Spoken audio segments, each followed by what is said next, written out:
Hi guys, welcome back to FabArts Studio. So in today's video, we will see how to do text animation in Canva. So let's get started. So this is the landing page of our Canva account and I will be selecting one presentations template. We sometimes want to make our design dynamic so that it doesn't look boring. So for that purpose, Canva provides us the text animation. So first we will just prepare a background. Here I am selecting two colors that complements with each other, and I am using this orange color here. And now just divide the entire template into half in these two colors.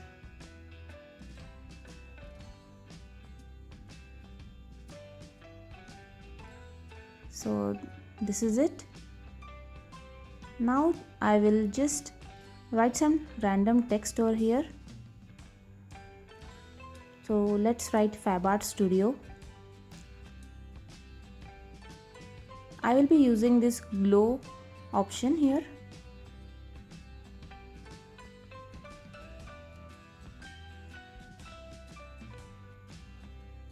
And once it is done, we will also write one more word so that there will be some elements which we can play around with.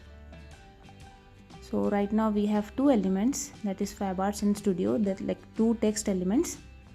I will just place this at a suitable location.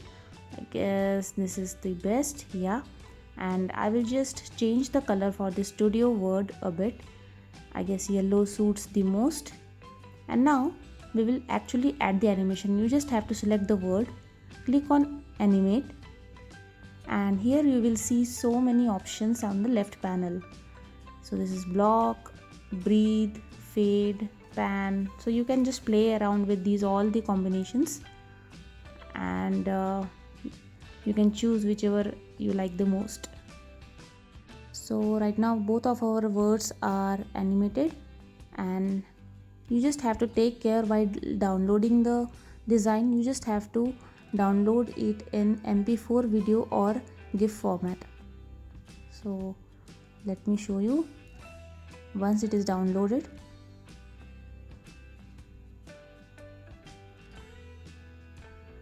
yeah, so this is how it looks. Amazing, right? So you can use as a intro video or a ending video of your any design or your YouTube video, and it will give a very classy look to your entire project. So that's it for today guys. I hope you like the video. We will be seeing more such videos in this series, in this Canva series. And if you are really enjoying this series and you are learning something, please consider subscribing to our channel. And if you are following some of our videos and making some of your own designs, please do not forget to tag us on Instagram.